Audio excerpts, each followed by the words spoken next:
እንቁዎች የኔ ውዶች ያሰቡት ሳይሳካ ያለሙት ሳይሳካ መቼም አይቀርም። ሩትዬ ያለመችው ነገር መቼም ሳይሳካ አይቀርም። የምር ነው የምላችሁ። ተገፉ እንጂ የሆነ ነገር ሆኖ እንጂ በእውነት ቦታውን አትለቅም እላችኋለሁ። ሁል ጊዜ አትበሰብስም፣ ማደጓ አይቀርም። እንግዲህ ሩትዬ ፈሽ ብትን እያለች ነው። ጠላቶቿ ደግሞ በመናወጥ ላይ ነው ያሉት።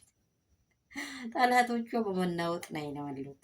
እሷ ባሯ በዚህ ክፍት ምን ሊሆንልሽ፣ እኔ ለአንቺ ምን ሊሆን፣ ምንድን ነው በቃ የሚያምረው ምንድን ነው የሚሉ ሰዎች ከግራ ከቀኝ ኮብኩቧል። እሷ ደግሞ ፈታ እያለች ነው። ምን እያለች ነው? አትዘኑ፣ አትጨነቁ፣ በቃ እናንተ ብቻ ፍሬ ይሁኑልኝ እያለች እንደ ሩት ያለ ሰው አለ እንዴ? የምር ነው የምላችሁ። ቁስሏን ሁሏን አራግፋ ወደፊት ለመሄድ ወደፊት ለመራመድ አላማዋን፣ ስኬቷን፣ ሀሳቧን ይዛ የተነሳችው ጀግና ሴት ማለት ሩታ ናት።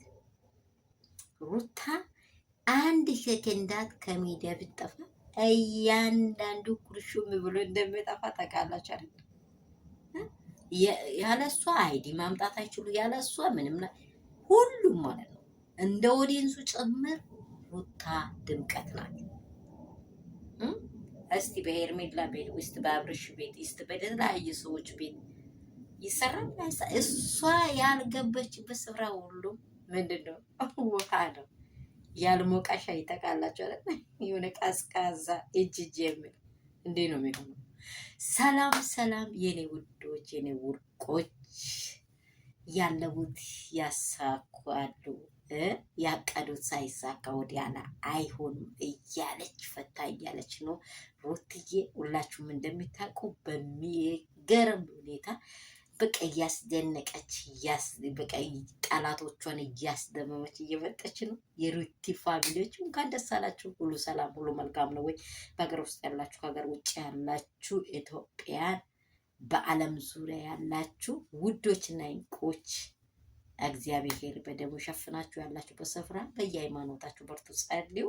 እኛ ደግሞ ከሚሄደው ጋር ወደፊት ከምናገረው ከመልካም ሰዎች ጋር ከቅራቅንቦች ከቆሻሻ ሰዎች ጋር ሰውን ከእውነተኞቹ ጎን ነን ወደፊት መራመድ ነው ያለብን። ለመሄድ የወሰናችሁ ከሩትዬ ጋር ወደፊት ለመራመድ የወሰናችሁ ወደፊት በቃ ያለውን ነገር ወደ ያላጠላችሁ እናንተ ወደፊት ለመራመድ ሞክሩ እላችኋለሁ።